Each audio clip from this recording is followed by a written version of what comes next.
Boa noite. Boa noite. Joesley Batista reafirma as denúncias que fez contra o presidente da República. Numa entrevista à revista Época, o dono da JBS se refere a Michel Temer como chefe da quadrilha mais perigosa do Brasil. Repete que pagou pelo silêncio de Eduardo Cunha na cadeia. Diz que o ex-ministro Gedel Vieira Lima era um mensageiro de Temer para assegurar esse esquema. E afirma que a gravação no Palácio do Jaburu não foi editada. Joesley também diz que o ex-presidente Lula e o Partido dos Trabalhadores institucionalizaram a corrupção no Brasil. E que o senador afastado Aécio Neves, do PSDB, era tão corrupto quanto os outros. Os políticos citados respondem que não cometeram irregularidades. Num comunicado oficial, Michel Temer afirma que Joesley fala mentiras em série e que é um bandido notório. Segundo a presidência, Temer vai processar o empresário pelos danos causados. Veja também a Promotoria de Justiça de Nova York apresenta novos detalhes da denúncia contra o ex-presidente da CBF, José Maria Marim.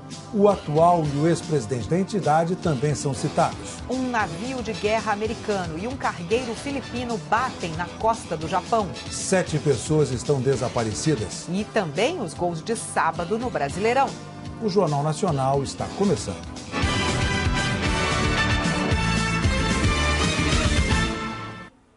A revista Época publicou na edição de hoje a primeira entrevista com Joesley Batista, depois que a delação do empresário provocou um terremoto político no Brasil. Na entrevista, Joesley confirmou com detalhes denúncias que fez ao Ministério Público Federal contra Michel Temer, a quem se referiu como chefe da quadrilha mais perigosa do Brasil. O dono da JBS também repetiu que Temer queria o silêncio de Eduardo Cunha e deu mais informações sobre a gravação que fez com o presidente no Palácio do Jaburu. Joesley Batista falou ainda do Partido dos Trabalhadores e do ex-presidente Lula, que acusou de terem institucionalizado a corrupção, espalhando organizações criminosas por ministérios, estados e empresas estatais. Falou também que integrantes do PMDB, que classificou como uma turma muito perigosa, e de Aécio Neves, do PSDB, que, segundo o empresário, é tão corrupto quanto os outros. Vamos ver agora os principais trechos da reportagem de Época. Joesley Batista começa explicando como e quando os políticos começaram a se organizar no que chama de organizações criminosas. Para ele, tudo o que estamos assistindo hoje se iniciou há 10, 15 anos, quando começaram a surgir grupos com divisão de tarefas. Um chefe, um operador, um tesoureiro. Organizações criminosas que existem para ganhar dinheiro cometendo crimes. Em cada estado, não todos. Nas estatais, nos fundos de pensão das estatais e nos ministérios de Brasília. Joesley diz que Lula e o PT institucionalizaram a corrupção. Joesley afirma que este processo começou no governo do PT, que Lula e o PT institucionalizaram a corrupção com criação de núcleos, divisão de tarefas entre os integrantes em estados, ministérios, fundos de pensão, bancos, BNDES. O resultado é que hoje o Estado brasileiro está dominado por organizações criminosas. O modelo do PT foi reproduzido por outros partidos. Joesley disse que, na maioria dos casos, os pagamentos viraram uma obrigação e citou o exemplo de Guido Mantega, ex-ministro da Fazenda nos governos Lula e Dilma do PT. Ele disse, abre aspas, olha o caso do Guido. O BNDES comprou ações e investiu na sua empresa. Como você não vai me dar dinheiro? Fecha aspas. A revista perguntou se isso funcionava como se fosse um contrato informal. Joesley respondeu, isso, mas acrescentou que ele e a JBS nunca pagaram um centavo de propina dentro do BNDES. Do presidente Luciano Coutinho ao técnico mais júnior. Joesley afirmou que todas as relações que tinha no BNDES eram republicanas. A revista perguntou, se tudo era tão republicano no BNDES, por que então pagar Guido Mantega e o PT? Joesley respondeu que pagava porque estava nas mãos deles, que era só o Guido dizer no BNDES que não era mais do interesse do governo investir no agronegócio e pronto. Segundo Joesley, bastava uma mudança de diretriz de governo para acabar com o negócio. Joesley explica o esquema de propina de Eduardo Cunha e de Lúcio Funaro. O empresário disse à época que foi chantageado pelo ex-presidente da Câmara, Eduardo Cunha, e pelo doleiro Lúcio Funaro.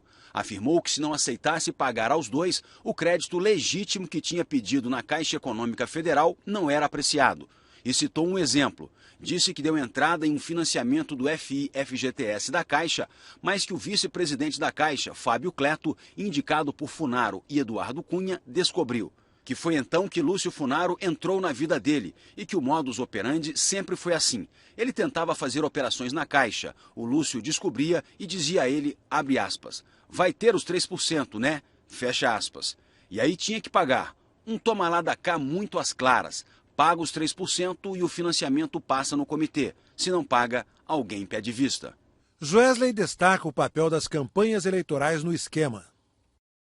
O empresário disse que campanha permite ao político sair pedindo dinheiro. E o que ele faz com o dinheiro não se sabe. É por isso que os partidos se multiplicaram. Ter partido dá oportunidade de fazer negócio escuso. Como o partido maior precisa do partido menor para fazer coligação, vira balcão, vira Orcrim, organização criminosa. Joesley reafirma que pagou pelo silêncio de Eduardo Cunha. Joesley também confirmou que manteve pagamentos a Eduardo Cunha e Lúcio Funaro mesmo depois que eles foram presos. Disse que virou refém de 2 presidiários, que quando já estava claro que eles seriam presos, no ano passado, Eduardo Cunha pediu 5 milhões de reais. 10 dias depois, Cunha foi preso. Joesley contou que antes de ser preso, Cunha tinha indicado um homem chamado Altair como mensageiro. Passou um mês, o Altair apareceu, disse que a família do Eduardo precisava e que ele estaria solto logo logo. Joesley contou que foi pagando em dinheiro vivo ao longo de 2016. Joesley contou que para o caso de ser preso, Lúcio Funaro indicou como mensageiro primeiro um irmão, depois a irmã, e que seguiu pagando mesada, e que Eduardo Cunha e Lúcio Funaro diziam que confiavam nele, pediam para que ele cuidasse da família deles e afirmavam que não o delatariam, e que mandavam recados. Você está cumprindo tudo direitinho, não vão te delatar. Joesley afirma que Temer tinha um mensageiro para se assegurar do silêncio de Cunha. Joesley disse que toda hora era procurado pelo mensageiro do presidente para garantir que ele estava mantendo esse sistema. Joesley disse que esse mensageiro do presidente era o ex-ministro Gedel Vieira Lima, que o procurava de 15 em 15 dias em uma agonia terrível. Sempre querendo saber se estava tudo certo, se ia ter delação, se Joesley estava cuidando dos dois e dizendo que o presidente estava preocupado e quem estava incumbido de manter Eduardo e Lúcio calmos era ele. A revista perguntou se o ministro Gedel falava em nome do presidente Temer. Joesley respondeu que sem dúvida, que depois que Eduardo Cunha foi preso, manteve a interlocução desses assuntos via Gedel e que ele informava o presidente por meio do Gedel. E Gedel sabia que Joesley estava pagando o Lúcio e o Eduardo. Joesley conta que antes de delatar, acreditou que se livraria da justiça com anistia ao Caixa 2 e com a lei de abuso de autoridade. Na entrevista, Joesley disse que até o fim do ano passado continuava conversando bastante com os políticos, tentando entender qual seria a solução para o seu problema. E que até dezembro acreditou-se que a solução seria aprovar a anistia ao Caixa 2 e a lei de abuso de autoridade. Com a lei do abuso, acreditava-se que se iria segurar a Lava Jato. E com a anistia ao Caixa 2, acreditava-se que se legalizavam as coisas erradas do passado. Época perguntou quem comandava esse movimento. Joesley respondeu que era o presidente Temer, que cabia a Gedel articular a anistia ao Caixa 2 e a Renan o projeto de abuso de autoridade, mas que os dois assuntos morreram. A recuperação econômica começou a vir, o brasileiro não iria mais para a rua e eles poderiam abafar a Lava Jato. Joesley explica por que decidiu delatar. A revista questionou se foi aí que veio a decisão de tentar a delação. Joesley exclamou: iríamos esperar o quê? Ser presos, a empresa quebrar, causar desemprego, dar prejuízo ao BNDES, à Caixa, ao mercado de capitais, aos credores? E acrescentou que quando percebeu que as coisas não iam mudar e não havia o que esperar, que os políticos não estavam entendendo o que estava acontecendo com o país, começou a registrar as conversas dele. E foi no Temer. Joesley diz que gravou Temer para saber se o presidente continuava querendo o silêncio de Cunha. Disse que queria entender se ele, Temer, tinha alguma solução e que continuar pagando o silêncio do Eduardo Cunha e do Lúcio Funaro estava errado e não ia resolver o problema. Época perguntou se Joesley queria ter certeza de que Temer continuava concordando em pagar o silêncio dos dois. O empresário respondeu que queria ter certeza de que essa agenda ainda era do Temer. Joesley se perguntou. De repente eu chegava lá e o Temer dizia: não, Joesley, para, não precisa mais não. Mas ele disse tinha que continuar isso. E digo para ele que as minhas soluções não são duradouras, não é sustentável. Ele vira para mim e diz, você está no caminho certo. Fiquei ainda mais preocupado, estava sem interlocução.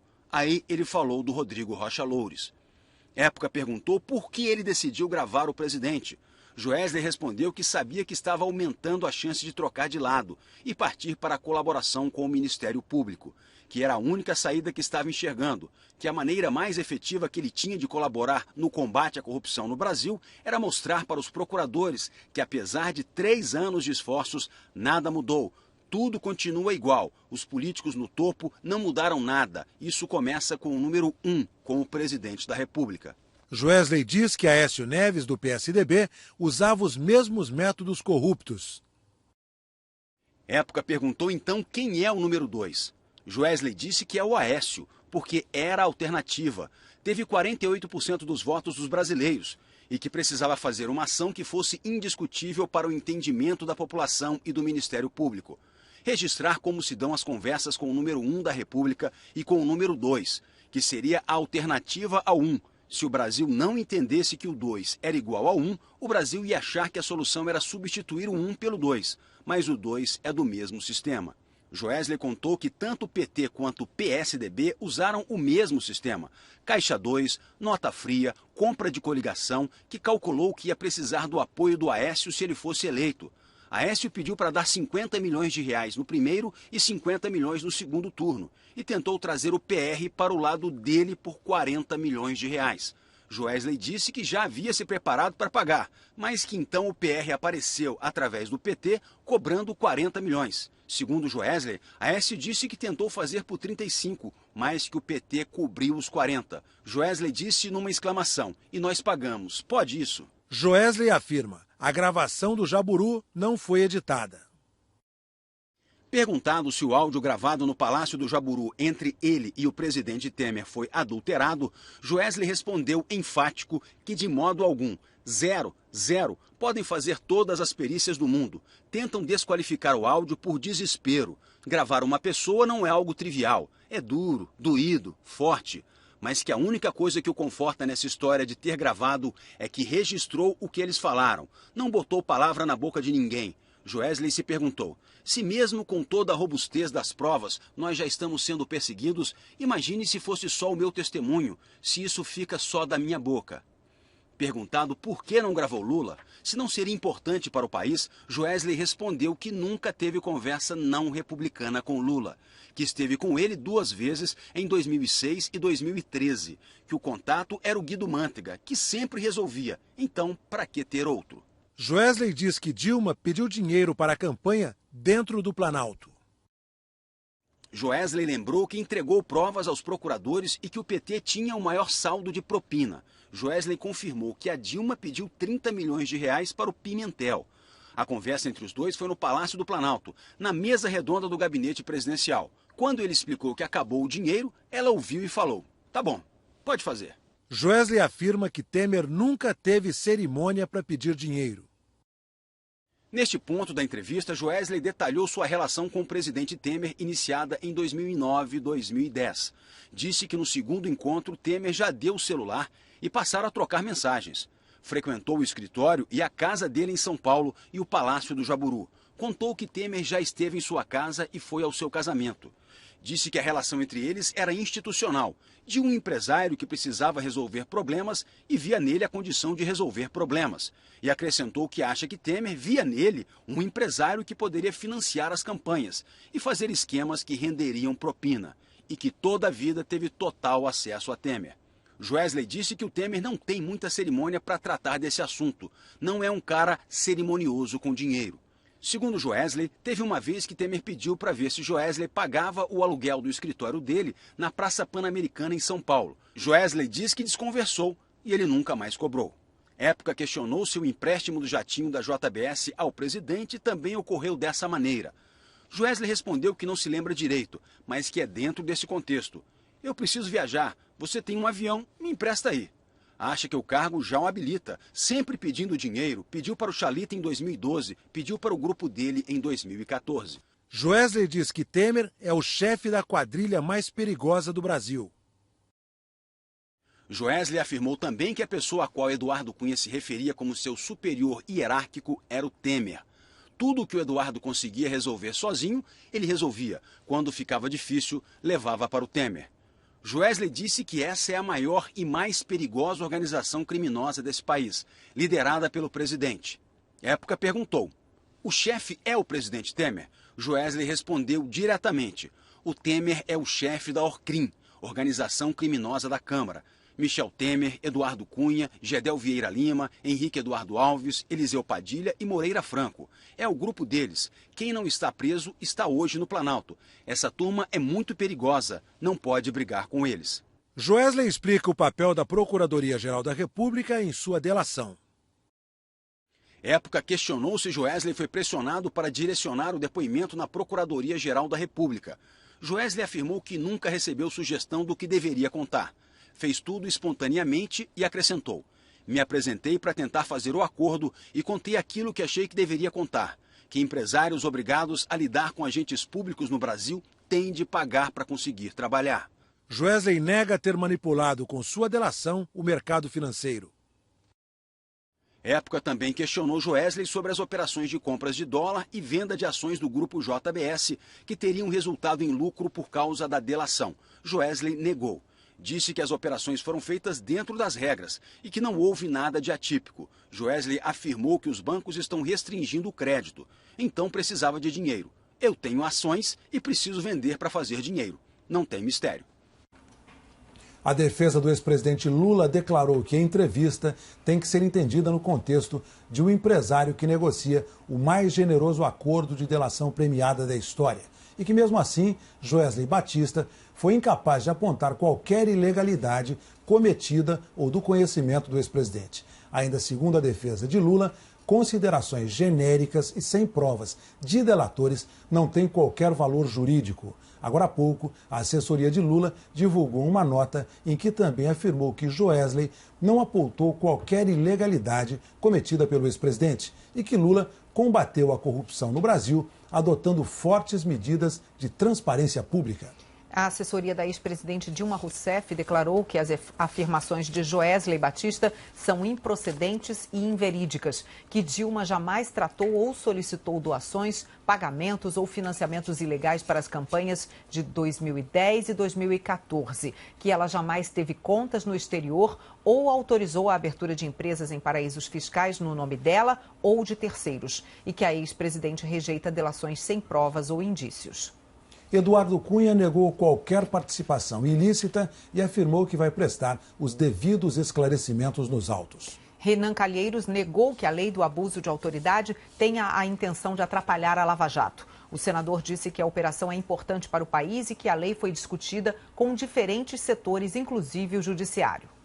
Moreira Franco declarou que é surpreendente a ousadia e a desenvoltura em mentir de Joesley Batista, que chamou de contraventor. O ministro disse ainda que esteve com Joesley uma única vez com um grupo de brasileiros numa viagem de trabalho a Pequim, quando foram apresentados, e que nunca mais se encontraram. Ainda segundo Moreira Franco, Joesley aparenta ter um relacionamento que nunca existiu.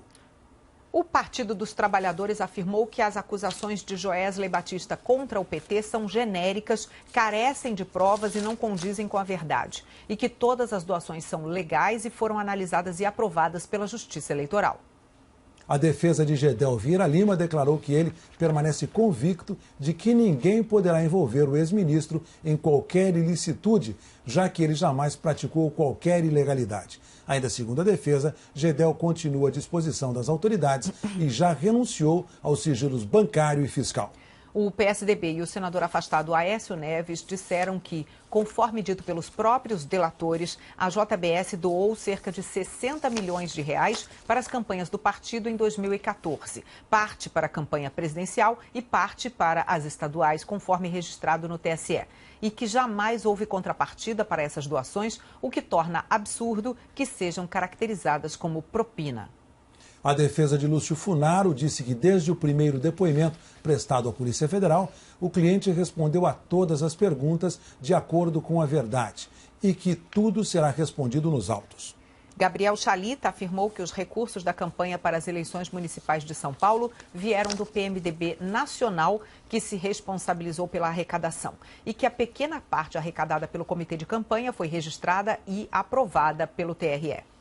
Nós não recebemos resposta da defesa de Guido Mantega e não conseguimos contato com os advogados de Rodrigo Rocha Loures, Wagner Rossi e Fábio Cleto.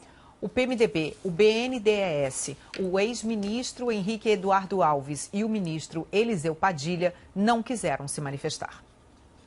Michel Temer reagiu à entrevista de Joesley Batista.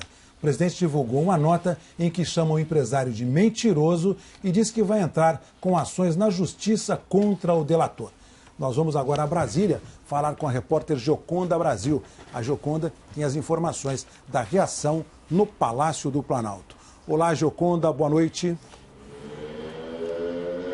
Olá, Heraldo, boa noite a você, boa noite a todos. Michel Temer passou o dia na residência oficial, Palácio do Jaburu. As visitas de aliados políticos começaram só na parte da tarde. Passaram por lá o secretário de governo, o ministro Antônio Baçaí, do PSTB, e também o ministro da Justiça, Torquato Jardim. Primeiro, o Planalto informou que Michel Temer não comentaria as declarações do empresário Joesley Batista. Pouco depois, mudou de estratégia, divulgou uma extensa nota, subindo o tom contra o empresário. Vamos ver então como foi a nota do Planalto. Na nota, o Palácio do Planalto afirmou que em 2005 o grupo JBS obteve seu primeiro financiamento no BNDES e que 2 anos depois alcançou um faturamento de 4 bilhões de reais. A nota afirma que em 2016 o faturamento das empresas da família Batista chegou a 183 bilhões de reais e que a relação foi construída com governos do passado, muito antes que o presidente Michel Temer chegasse ao Palácio do Planalto. A nota declara ainda que toda essa história de, abre aspas, sucesso, fecha aspas, é preservada nos depoimentos e nas entrevistas do senhor Joesley Batista.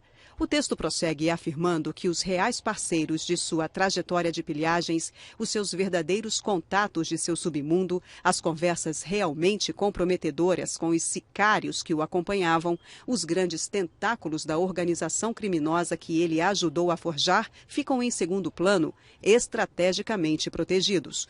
A nota do Planalto segue afirmando que, ao bater as portas do Palácio do Jaburu, depois de 10 meses do governo Michel Temer, o senhor Joesley Batista disse que não se encontrava havia mais de 10 meses com o presidente, que reclamou do Ministério da Fazenda, do CAD, da Receita Federal, da Comissão de Valores Mobiliários, do Banco Central e do BNDES, que tinha, segundo o próprio relato de Joesley, as portas fechadas na administração federal para seus intentos, e que qualquer pessoa pode ouvir a gravação da conversa na internet para comprová-lo.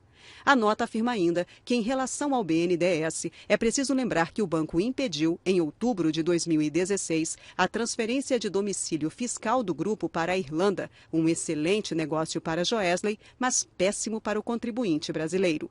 A nota também declara que este fim de semana, em entrevista à revista Época, esse senhor desfia mentiras em série, que a maior prova das inverdades é a própria gravação que ele apresentou como documento para conseguir o perdão da Justiça e do Ministério Público Federal por crimes que somariam mais de 2.000 anos de detenção.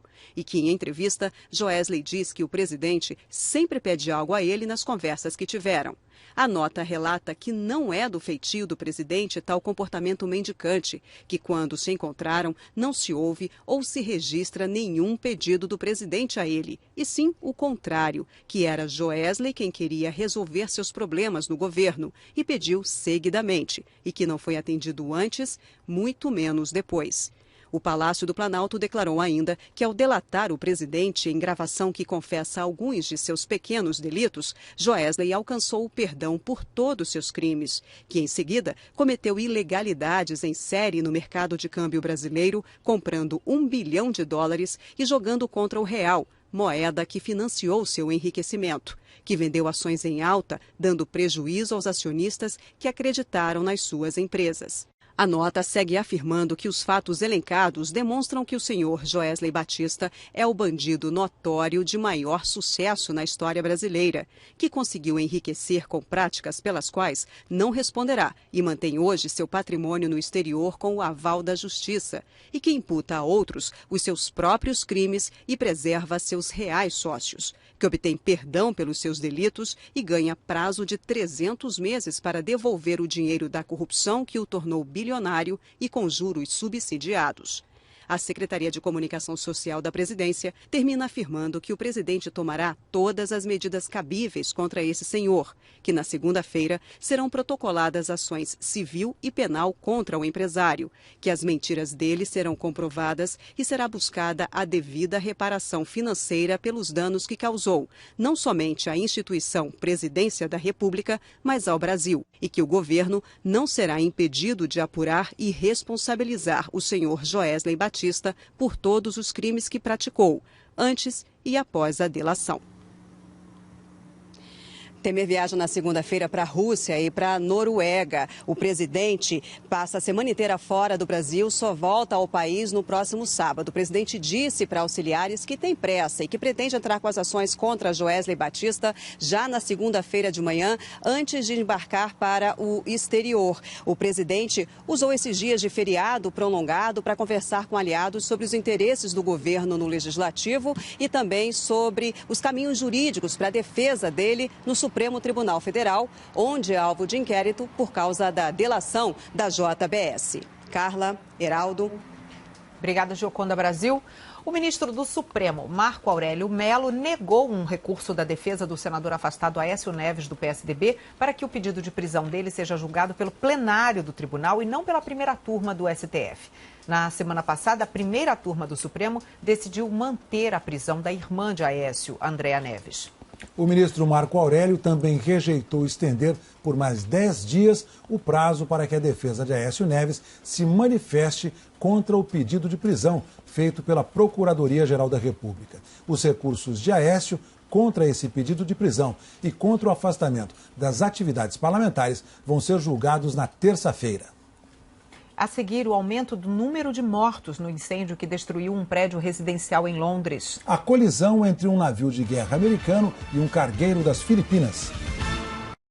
Um congresso de cardiologia em São Paulo está mostrando que a alta tecnologia ajuda a salvar vidas. Mas também que uma manobra simples pode fazer toda a diferença. Mais de 1.800 estudantes aprenderam uma lição importante de primeiros socorros: a massagem cardíaca.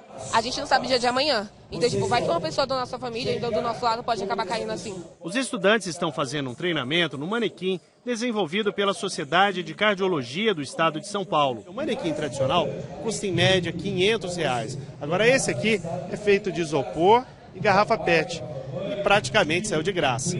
Até uma música foi composta para lembrar o que fazer numa emergência. Basta você fazer a compressão para salvar o coração.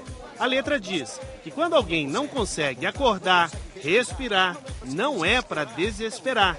Primeiro liga para o 192 e depois começa a fazer as compressões. Ela aumenta em até 4 vezes as chances de sobrevida. Enquanto a ajuda não chega, a pessoa, o leigo, deve iniciar essas compressões torácicas, a massagem cardíaca, no ritmo certo, de alta qualidade. Neste congresso, os médicos também estão treinando, inclusive conhecendo novas tecnologias. Um programa de computador reproduz em terceira dimensão o coração do paciente. Nesse monitor é possível ter uma ideia. O coração aumenta, diminui de tamanho e pode ser checado por dentro. A gente transforma os modelos de tomografia e ressonância magnética em modelos 3D. A gente coloca esses modelos no óculos para estudo de uma anatomia ou estudo de uma cirurgia. E se mesmo assim o médico tiver dúvida, ele pode ter na mão uma cópia do coração em 3D. O cirurgião, se não pega a peça na mão, ele não vai entender adequadamente. Toda essa tecnologia só pode ser usada se o paciente ajudar no tratamento. O que salva é o paciente entender que ele tem que tratar a doença, ele tomar o remédio e ser parceiro do tratamento e não cúmplice da doença. Vamos agora ao vivo até São Paulo saber da previsão do tempo com a Maria Júlia Coutinho. Oi, Maju, boa noite. O que você tem de destaque para a gente? Oi, Carla, boa noite para você, para o Heraldo e para todos. O destaque é a virada em grande parte do sul do país. A chuva deve se espalhar pela região. Não se trata de muita chuva, mas já era aquele céu azul e com sol aí dos últimos dias, principalmente no Rio Grande do Sul. A mudança é por causa do avanço desta frente fria aqui, que está acompanhada de uma massa de ar polar que vai derrubar as temperaturas, principalmente no Rio Grande do Sul. Veja Porto Alegre, se hoje foi um dia ensolarado, com máxima de 28,6 graus, amanhã o céu fica carrancudo, pode chover, a máxima de 23 graus deve ser registrada pela manhã e ao longo do dia a temperatura vai despencando aí, a mínima na capital gaúcha vai ser de 12 graus e registrada à noite.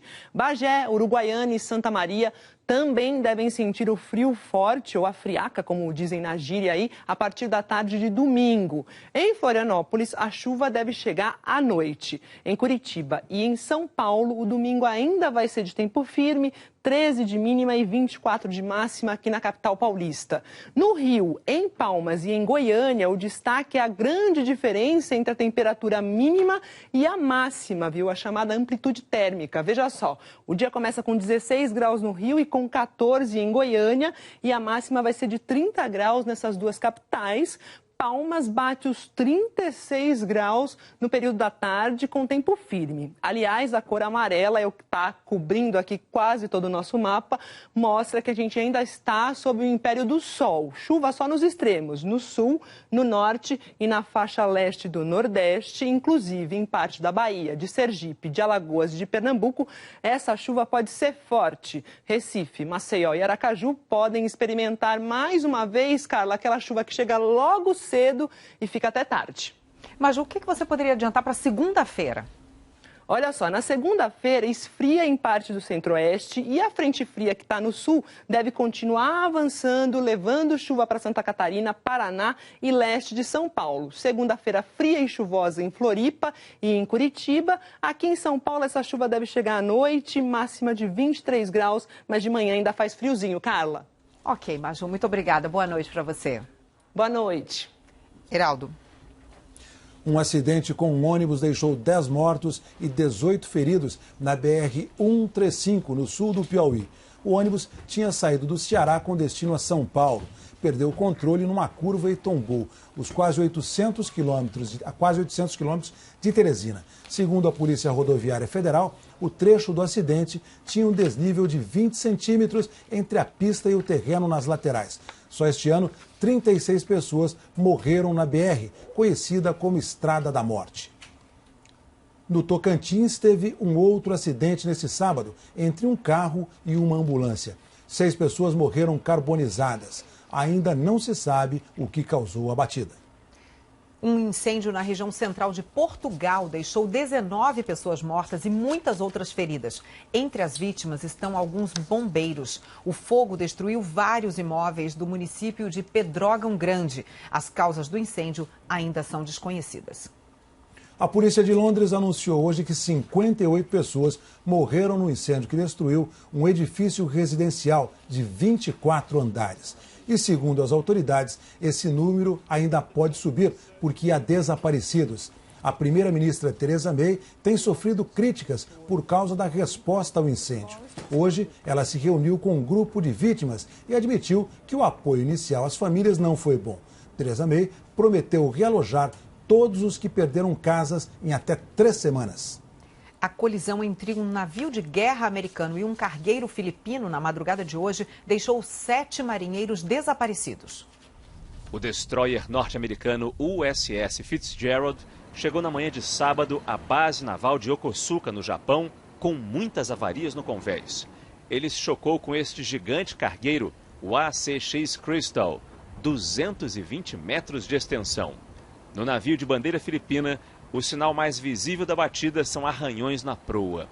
Não se sabe o que provocou o acidente, ocorrido de madrugada na altura da península de Izu, no sudeste da costa japonesa.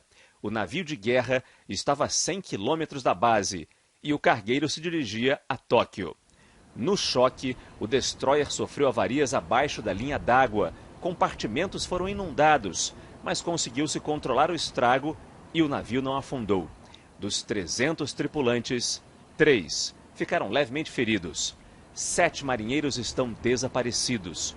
Podem ter caído ao mar ou estavam nos compartimentos que se encheram de água e foram isolados. O destroyer fica baseado no Japão e faz parte da 7ª Frota dos Estados Unidos, que cobre grande parte dos oceanos Pacífico e Índico. Possui modernos sistemas de lançamento de foguetes, de comunicação e de radar. Como um navio tão poderoso e tão equipado consegue se envolver num acidente desse jeito, isso vai ser alvo de uma investigação. Mas a prioridade é encontrar os desaparecidos. Helicópteros e navios da Guarda Costeira japonesa estão sendo usados nesta busca.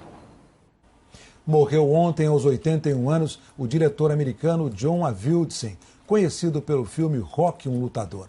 Avildsen ganhou o Oscar de melhor diretor pelo filme que levou Sylvester Stallone à fama mundial em 1976 e ainda dirigiu 3 filmes da série Karate Kid. John Avildsen lutava contra um câncer de pâncreas.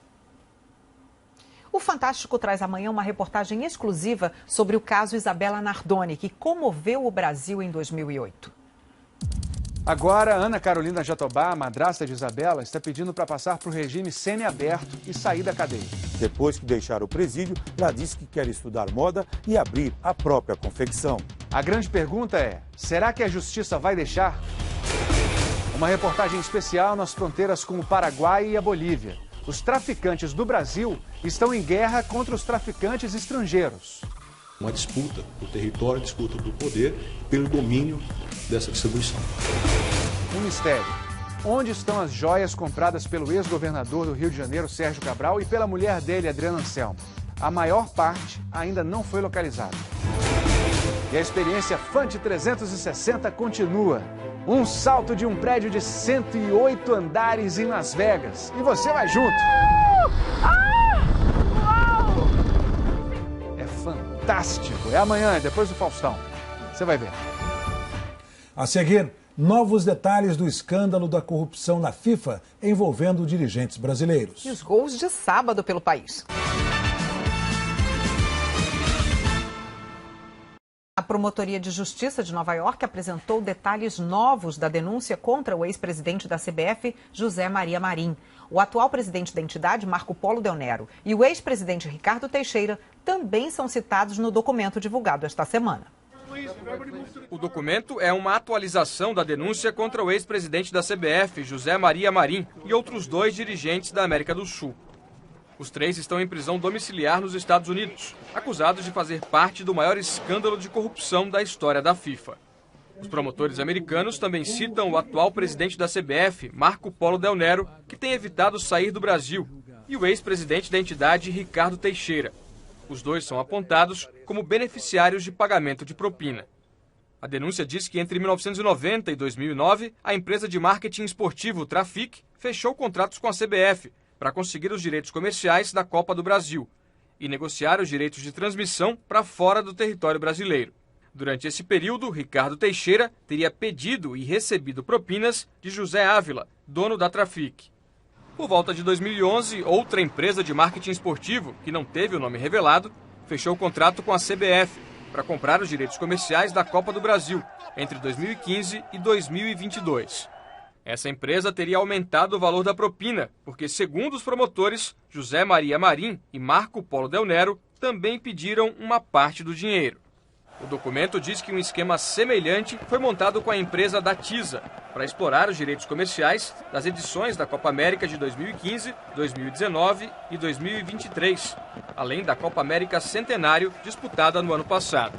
De acordo com a promotoria americana, a Datiza concordou em pagar dezenas de milhões de dólares em propina a vários dirigentes, entre eles José Maria Marim, Ricardo Teixeira e Marco Polo Del Nero. Ainda segundo a denúncia, os 3 dirigentes brasileiros receberam propina em troca de apoio à empresa de marketing esportivo TIT, como detentora dos direitos da Copa Libertadores, entre outras competições. O julgamento de José Maria Marim aqui em Nova York está marcado para o dia 6 de novembro. O brasileiro responde pelos crimes de corrupção, fraude financeira e lavagem de dinheiro.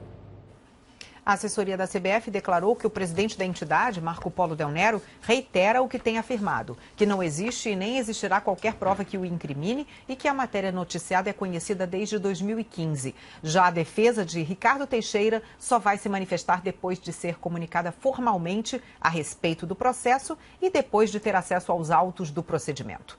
O advogado de José Maria Marim disse que ele é inocente e que está estudando a nova denúncia para saber que providência irá tomar. Na Rússia começou hoje a Copa das Confederações e com vitória da seleção da casa. A cerimônia de abertura da Copa das Confederações teve muita cor, muita dança e um pouquinho das 4 cidades que vão sediar a competição. Um começo alegre para o que os russos esperavam que seria uma boa estreia. Veio o presidente da FIFA, Gianni Infantino. O presidente da Rússia, Vladimir Putin. E um rei. Pelé foi recebido com todas as honras. Se estão me tratando dessa maneira, entende? É porque eu estou representando o Brasil. E isso é bom para o nosso país. Mas o futebol estava longe do nível a que ele está acostumado. A Rússia era a favorita e sentia a pressão, a obrigação de vencer. Para a Nova Zelândia, era se defender quase sem parar. Foram várias boas chances e a torcida ansiosa esperava o primeiro gol, que só saiu nesse lance meio enrolado. Glushakov sozinho chutou na trave e no rebote, o zagueiro Boxall entrou com bola e tudo. 1-0 Rússia. Da Rússia! No segundo tempo, o ataque contra a defesa continuou. O segundo gol veio em mais uma falha de Boxall, que não cortou o cruzamento. Smolov não teve trabalho. A zaga Smolov! Rússia 2-0, um resultado meio magro. Vitória na estreia, 3 pontos, torcedores felizes, mas só 2 gols contra a Nova Zelândia não é um resultado tão bom assim. Isso porque os 2 outros integrantes do grupo, o México e Portugal de Cristiano Ronaldo, devem fazer mais gols contra um adversário bem fraco. Hora de ver os gols do Campeonato Brasileiro, começando pela Série B. Em Maceió, o Jonatas Belusso estava inspiradíssimo. Fez gol por cobertura, fez gol driblando o goleiro e ainda marcou mais um. 3 gols do Jonatas Belusso e vitória do Londrina sobre o CRB, 3-0. Em Varginha, Minas Gerais, o Náutico saiu na frente do Boa Esporte com um gol de Aislan. Mas Felipe Mateus empatou. E Rodolfo virou com um golaço. Boa Esporte 2, Náutico 1. Pela Série A, duelo de Atléticos em Goiânia. Sid Clay marcou o único gol do jogo. Atlético Paranaense 1, Atlético Goianiense 0. Amanhã o futebol na Globo começa às 4 da tarde no horário de Brasília. No Esporte Espetacular de amanhã, um dos destaques é um personagem muito conhecido do futebol. E acostumado a receber mais críticas do que elogios. Olá, boa noite. Olha, amanhã é dia de estreia, hein? Uma série sobre a profissão mais questionada do futebol. Nesse espetáculo ele tem um papel importante, e eu diria até fundamental. Mas a verdade é que ninguém vem aqui para vê-lo.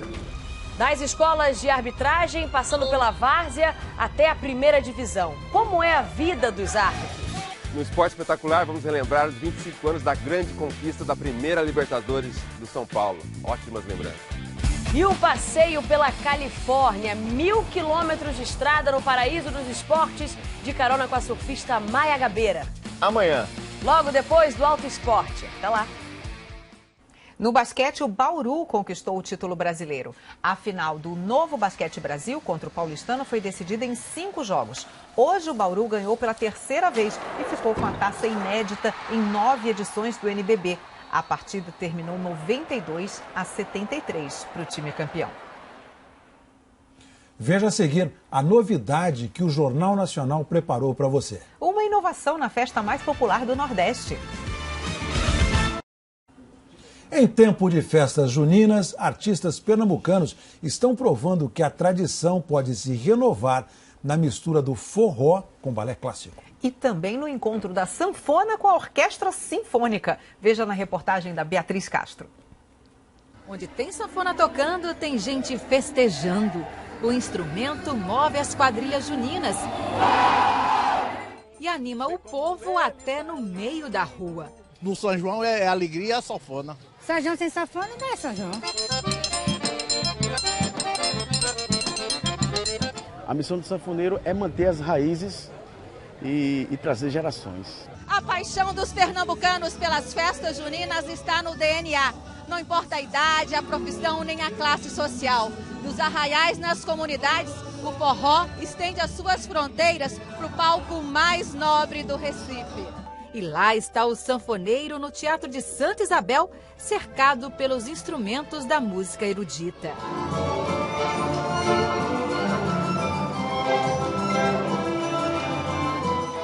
A orquestra em harmonia com a sanfona. O repertório das festas populares ganha novos arranjos, mais refinamento. A tradição veste roupa de gala. Com essa roupagem sinfônica, a gente valoriza os elementos sutis da música e faz que as pessoas venham ao teatro curtir música, ouvir música, degustar música. O sanfoneiro Beto Ortiz, que não lê partitura, é o solista do Concerto São João Sinfônico. Eu estou solando, né? Eu sou a voz da orquestra, então eu sinto aquela leveza, aquele carinho, como eles acompanham o acordeon, com a leveza, com o sotaque do erudito. E eu com o sotaque do popular. A dança também se reinventa num espetáculo de passos improváveis. Uma mistura de balé clássico e os movimentos da tradição popular. É o forró na ponta do pé. Quase 200 bailarinas participam das coreografias, desde as pequenininhas com 3 anos de idade, às turmas mais avançadas da sapatilha de ponta. A dança foi acelerada, ganhou mais remeleixo e alegria. Essa alegria que junta tudo. É mais alegre, né? Porque são passos mais rápidos e acaba sendo mais divertido também. É a renovação de uma paixão antiga.